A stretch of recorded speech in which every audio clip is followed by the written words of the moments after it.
Halo Sobat Sip, tanggal 17 September 2025 ada 3 peristiwa besar yang terjadi dalam sehari dan semuanya berdampak langsung pada indeks harga saham gabungan Bursa Efek Indonesia.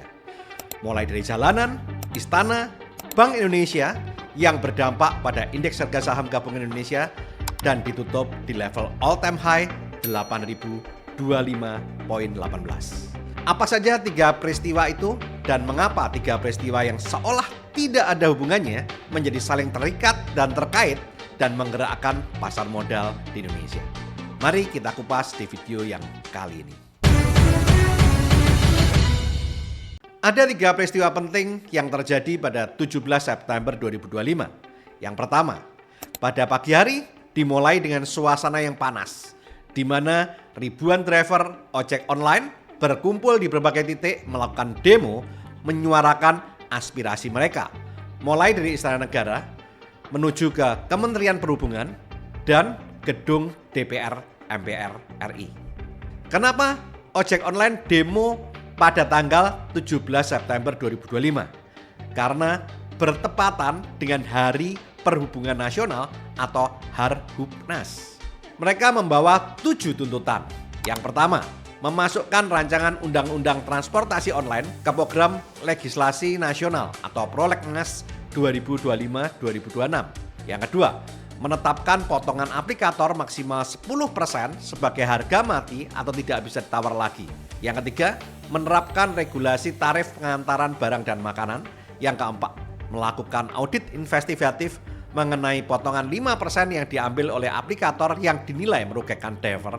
Yang kelima, menghapus fitur yang merugikan driver seperti fitur aceng, multi-order, slot, serta member berbayar. Yang keenam, mendesak pencopotan Menteri Perhubungan yang saat ini dipegang oleh Bapak Budi Purwagandi. Yang ketujuh, meminta Kepala Kepolisian Republik Indonesia untuk mengusut tuntas tragedi 28 Agustus 2025 yang menyebabkan korban jiwa dari pengemudi ojek online yaitu Avan Kurniawan di Jakarta dan Rusdam Diansyah di Makassar. Demo besar seperti ini bisa membuat terjadinya sentimen negatif di pasar modal, sehingga investor cenderung wait and see terlebih dahulu karena dalam benak investor pertanyaannya adalah apakah demo ini bakal rusuh dan apakah akan mengganggu stabilitas nasional. Sehingga pergerakan pasar di pagi hari itu benar-benar ditahan oleh ketidakpastian sosial yang membuat sepanjang sesi 1 perdagangan indeks harga saham gabungan bergerak plus minus tipis, naik turun nggak jelas. Yang kedua, pada siang hari muncul kabar besar dari Istana Negara. Presiden Prabowo Subianto resmi melakukan reshuffle kabinet untuk kedua kalinya di bulan September 2025 atau ketiga kali sejak beliau menjabat. Pada reshuffle pertama tanggal 19 Februari 2025, saat itu Bapak Prabowo mengganti Menteri Pendidikan, Sains dan Teknologi yaitu Bapak Satrio Brojonegoro dengan Bapak Brian Yuliarto. Sedangkan pada reshuffle kedua pada tanggal 8 September 2025, Presiden Prabowo Subianto melakukan perombakan kabinet dengan mengganti beberapa menteri yaitu yang pertama, Menteri Keuangan Ibu Sri Mulyani diganti dengan Bapak Purbaya Yudi Sadewa. Kemudian Menteri Perlindungan Pekerja Migran Indonesia, Bapak Abdul Qadir Kading diganti dengan Bapak Mukhtaruddin. Yang ketiga, Menteri Koperasi Bapak Budi Aristiadi diganti dengan Bapak Ferry Juliantono. Namun ada juga menteri yang diberhentikan tetapi belum ditunjuk penggantinya, yaitu Menteri Koordinator Politik dan Keamanan Bapak Budi Gunawan dan Menteri Pemuda dan Olahraga Bapak Dito Aryo Tejo. Di samping itu, saat itu Presiden Prabowo juga melantik Menteri baru, Menteri Haji dan Umroh Bapak Muhammad Irfan Yusuf dan Wakil Menteri Haji dan Umroh Bapak Dhanil Ansar Simanjuntak.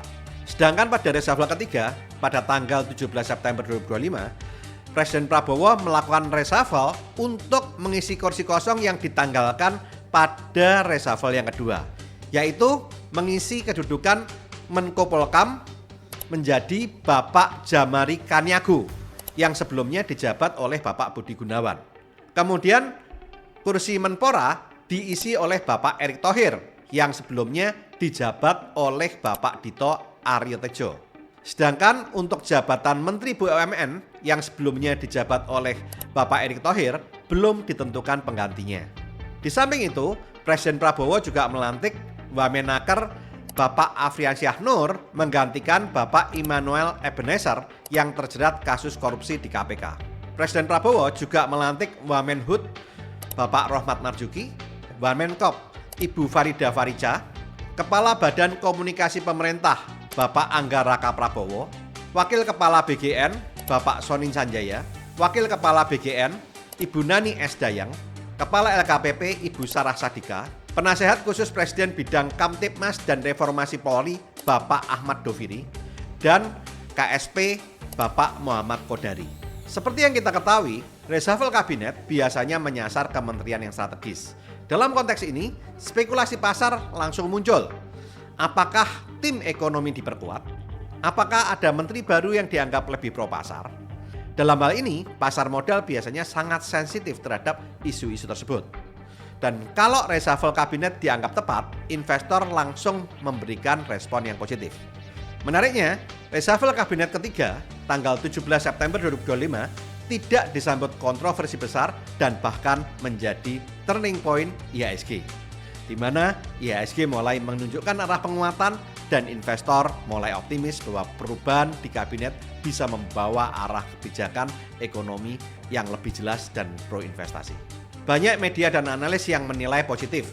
Tidak seperti reshuffle kedua pada tanggal 8 September 2025 yang sempat direspon negatif oleh investor dan membuat IHSG sempat turun 310 poin dari 7.929 ke 7.619.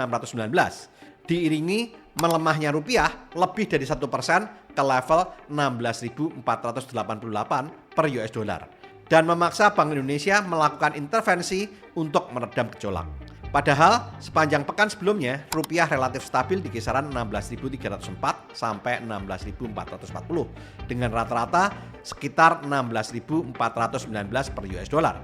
Bahkan dalam sebulan terakhir pergerakan masih terjaga di rentang 16.379 sampai 16.479. Hal ini terjadi karena yang pertama, figur Ibu Sri Mulyani yang sangat dihormati investor, di mana Ibu Sri Mulyani dikenal sebagai sosok dengan track record internasional dan pernah menjabat di Bank Dunia, mempunyai reputasi disiplin fiskal dan dipercaya mampu menjaga stabilitas keuangan negara. Investor lokal maupun asing melihat beliau sebagai jaminan kredibilitas di mata pasar, sehingga saat beliau diganti, pasar langsung membaca itu sebagai hilangnya figur kepercayaan. Yang kedua, Bapak Purbaya Yudisadewa dianggap lebih akademisi dan belum teruji di fiskal. Bapak Purbaya memang punya latar belakang ekonomi, riset, dan pernah menjadi kepala LPS. Namun pasar melihat Bapak Purbaya belum teruji dalam mengelola fiskal negara. Transaksi ini dikhawatirkan menciptakan uncertainty atau ketidakpastian, dan dalam hal ini, seperti yang kita ketahui, pasar benci dengan ketidakpastian. Yang ketiga, kekhawatiran kebijakan yang lebih longgar. Seperti yang kita ketahui, Ibu Sri Mulyani identik dengan kebijakan fiskal yang ketat, di mana dia menjaga defisit sehingga utang negara bisa terkendali. Penggantian Ibu Sri Mulyani memunculkan spekulasi bahwa kebijakan fiskal bisa menjadi lebih longgar, di mana defisit bisa lebih besar untuk belanja kepentingan politik yang populis. Buat investor, ini merupakan sinyal negatif, di mana bisa memicu inflasi, beban utang, dan resiko fiskal jangka panjang. Yang keempat, respon psikologis dan investor asing keluar. Seperti yang kita ketahui, pasar saham seringkali bergerak bukan hanya karena data, tapi juga karena psikologi investor. Dan begitu pengumuman keluar saat itu, investor asing langsung melakukan net sell besar-besaran. Dan besarnya aliran dana asing yang keluar atau capital outflow saat itu membuat IHSG jatuh 310 poin hanya dalam 2 hari perdagangan. Yang kelima, timing pergantian yang tidak ideal, di mana pergantian ini terjadi di saat ekonomi yang sedang penuh tekanan karena dilakukan setelah demo yang ricuh dan membuat rupiah melemah sehingga membuat pasar panik. Investor membaca hal ini sebagai sinyal bahwa tim ekonomi pemerintah tidak baik-baik saja. Pelemahan yang tajam di hari pengumuman jelas merupakan refleksi kegelisahan investor terhadap ketidakpastian arah kebijakan fiskal di bawah Bapak Purbaya. Dinamika ini semakin krusial jika dikaitkan dengan kondisi APBN yang ruang fiskalnya terbatas. Pemerintah sebelumnya mematok defisit anggaran 2025 sebesar 2,78% PDB dengan target turun ke 2,48% pada tahun 2026. Lalu menunjuk anggaran yang seimbang di tahun 2027 sampai 2028. Komitmen disiplin fiskal inilah yang selama ini menjadi modal penting kredibilitas Indonesia di mata pasar uang dunia. Namun, tanpa kejelasan strategi peningkatan penerimaan negara, program-program belanja populis seperti free meals atau makan bergizi gratis yang diperkirakan memakan 1-1,5% daripada produk domestik bruto atau PDB berpotensi menggerus target defisit tersebut. Dan jika Bapak Purbaya gagal meyakinkan publik bahwa disiplin fiskal bisa tetap terjaga, maka reaksi pasar yang kita lihat di IHSG dan rupiah bisa menjadi awal dari tekanan yang lebih dalam terhadap stabilitas makroekonomi Indonesia.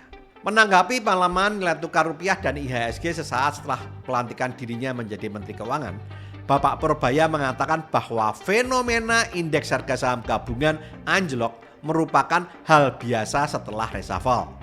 Ia mengatakan dirinya sudah 15 tahun di pasar saham sehingga tahu betul bagaimana memperbaiki ekonomi. Saya di pasar berapa sih? Iya, sejak tahun 2000, 15 tahun lebih. Jadi kalau betulin, diperbaiki, dioptimalkan, rasanya sih kita punya instrumen yang cukup untuk memperbaiki secara bersama-sama.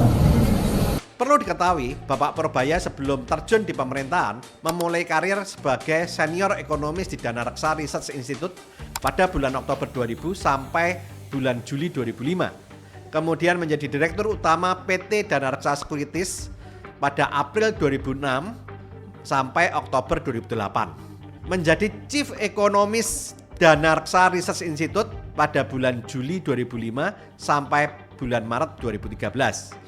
Serta menjadi anggota Dewan Direksi PT Dana Reksa Persero pada bulan Maret 2013 sampai dengan April 2015.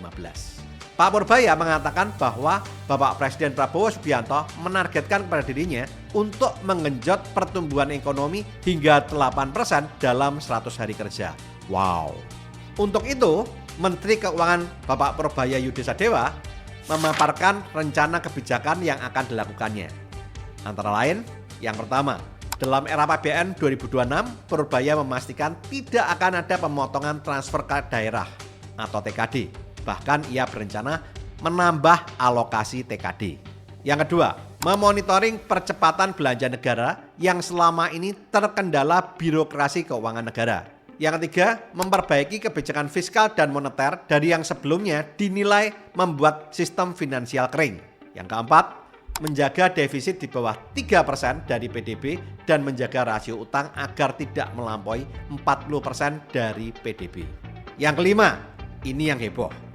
Mengguyur likuiditas 200 triliun rupiah yang berasal dari kas negara yang selama ini mengendap di Bank Indonesia ke Himbara atau Himpunan Bank Milik Negara.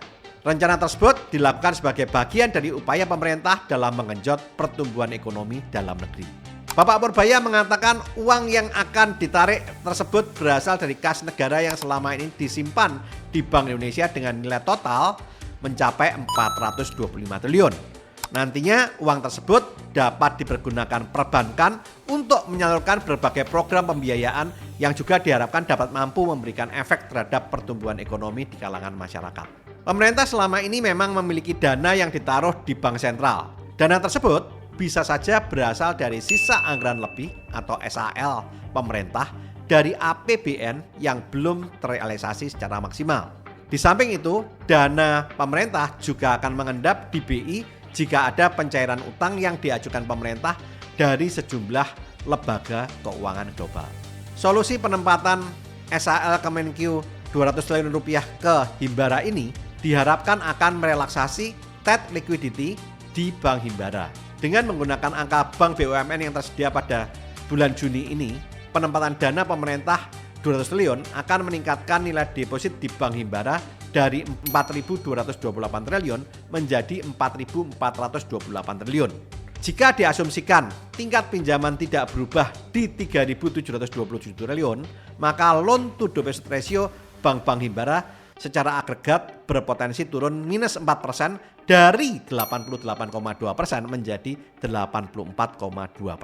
Dan apabila angka ini diperluas pada sistem perbankan nasional secara keseluruhan, maka total deposit berpeluang meningkat dari 9.328 triliun menjadi 9.528 triliun dan LDR agregat turun dari 87,5% menjadi 85,7%. Jadi poin utama kebijakan ini adalah relaksasi likuiditas yang bersifat targeted, yaitu bank-bank Himbara dalam jangka pendek yang lebih cenderung band-aid solution dari sisi fiskal.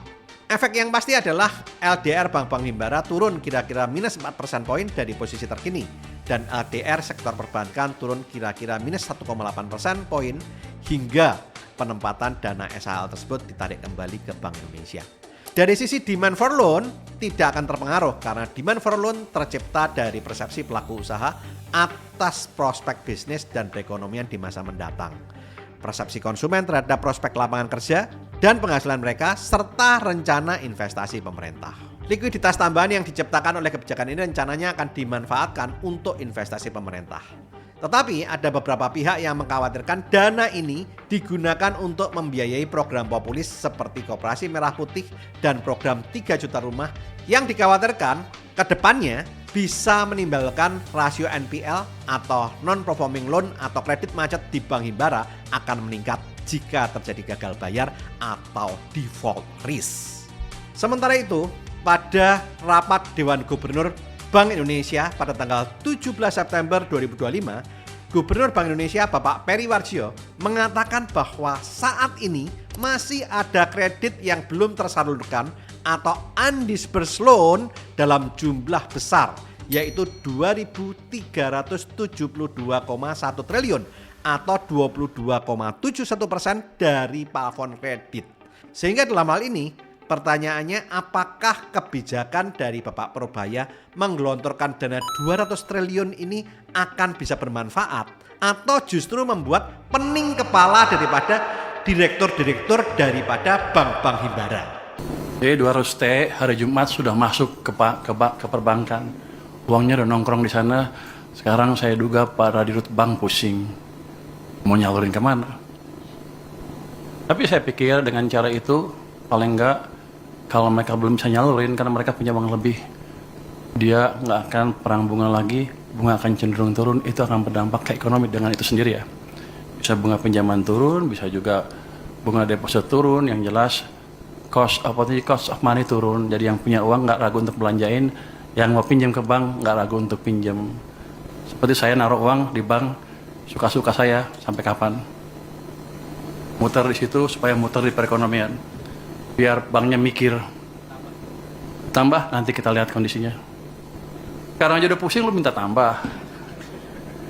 Lu ngomong ke dirut bank deh, dia udah pusing, aduh dia kasih duit banyak nih, aduh. Tahu nggak Anda, pada waktu saya mau nyalurin 200 triliun, banknya bilang apa? Saya hanya sanggup menyerap 7 triliun. Saya bilang enak aja, kasih ke sana semua, biar mereka mikir. Jadi bukan saya lagi yang mikir, mereka yang mikir. Di samping itu, ada hal yang mengkhawatirkan kalau dana ini akhirnya digunakan untuk membiayai program populis seperti Koperasi Merah Putih dan program 3 juta rumah yang dikhawatirkan bisa menimbulkan rasio NPL atau non-performing loan atau kredit macet Bank Himbara yang tinggi jika terjadi gagal bayar atau default risk ke depannya. Peristiwa yang ketiga, Bank Indonesia kembali menurunkan suku bunga acuan 25 basis point dari 5% menjadi 4,75% pada RDG tanggal 17 September 2025. Ini merupakan penurunan suku bunga keempat di tahun 2025 dan ketiga kali secara berturut-turut dalam 3 bulan terakhir, yang menandai dimulainya era suku bunga yang lebih rendah di Indonesia. Penurunan suku bunga Bank Indonesia akan menjadi katalis positif bagi peningkatan konsumsi dan penyaluran kredit ke sektor produktif, sehingga akan mendukung pertumbuhan ekonomi domestik. Penurunan suku bunga juga akan mendorong pergeseran dana dari aset yang aman seperti deposito atau obligasi ke aset yang lebih beresiko seperti saham, sehingga menjadi sentimen positif bagi pasar saham. Ada beberapa sektor yang diuntungkan dari penurunan suku bunga. Yang pertama, sektor perbankan. Karena bank diuntungkan karena penurunan suku bunga menurunkan cost of fund sehingga meningkatkan net interest margin. Di samping itu, penurunan suku bunga akan mendorong pertumbuhan kredit sehingga menjadi katalis pendapatan bunga bersih ke depannya. Emiten-emiten besar Big Bank dan bank-bank yang lain bisa Anda perhatikan seperti BBCA, BBRI, BMRI, dan BBNI. Yang kedua, sektor properti. Penurunan suku bunga akan menurunkan suku bunga KPR sehingga mendorong daya beli masyarakat terhadap properti, sehingga meningkatkan daya beli konsumen terhadap properti. Emiten-emiten properti yang bisa Anda perhatikan seperti BSDE, CTRA, SMRA, Pewon, dan Bukit Sentul bisa Anda perhatikan. Yang ketiga, sektor infrastruktur. Penurunan suku bunga akan membuat potensi pendanaan menjadi lebih murah, karena pada umumnya proyek infrastruktur memiliki skema utang jangka panjang. Penurunan suku bunga juga membuat ruang untuk refinancing dan restrukturisasi utang. Emiten-emiten yang bisa diperhatikan seperti PTPP, ADI, SMGR, dan INTP. Yang keempat, sektor teknologi. Penurunan suku bunga membuat beban bunga menjadi lebih ringan sehingga mendukung efisiensi operasional. Suku bunga yang rendah juga menciptakan ruang untuk melakukan ekspansi. Emiten-emiten yang terkait di sektor teknologi seperti Gotoh, DCII, dan MTEK. Yang kelima, sektor otomotif. Penurunan suku bunga memberikan stimulus pembiayaan kredit kendaraan dengan cicilan yang lebih ringan. Hal ini bisa meningkatkan daya beli konsumen sehingga menopang potensi penjualan retail kendaraan dan suku cadang. Emiten terkait di sektor ini adalah ASII, Auto, IMAS, Gajah Tunggal, BVIN, MVIN. Ketiga peristiwa ini mulai dari demo ojol, reshuffle kabinet, dan penurunan suku bunga BI terjadi pada tanggal 17 September 2025 dan mewarnai pergerakan IHSG. Mulai pada sesi 1 di mana IHSG bergerak plus minus tipis karena investor terlihat wait and see untuk melihat apakah demo berjalan dengan lancar dan damai atau tidak. Sedangkan di sesi kedua, saat melihat demo berjalan dengan damai dan muncul kabar besar dari Istana Negara untuk reshuffle kabinet, disambut positif oleh para investor dan membuat IHSG bergerak di teritori positif. Dan saat Bank Indonesia kembali menurunkan suku bunga menjadi 4,75% pada jam 14.30, membuat investor bergairah dan IHSG berhasil ditutup all time high di atas 8.000 untuk pertama kalinya, tepatnya di 8.025.18. Semoga ini merupakan awal yang baik buat pergerakan IHSG ke depan, karena biasanya saat IHSG break all time high ada kiasan yang mengatakan sky is the limit dan IHSG cenderung akan naik lebih tinggi. Apalagi pada tanggal 17 September 2025 malam hari, The Fed juga menurunkan suku bunga menjadi 4-4,25% untuk pertama kalinya di tahun 2025 ini. Nah, bagaimana menurut Anda? Silahkan tulis di kolom komentar. Video ini dibuat untuk keperluan edukasi, bukan ajakan untuk membeli ataupun menjual saham. Jika Anda membeli atau menjual saham karena melihat video ini, segala keuntungan ataupun kerugian merupakan tanggung jawab Anda pribadi. Disclaimer on. Oke, lakukan terus saving, investing, protecting agar hidup Anda makin sip. Saya Tony Hermawan Adikaryo, sampai jumpa di puncak kemakmuran.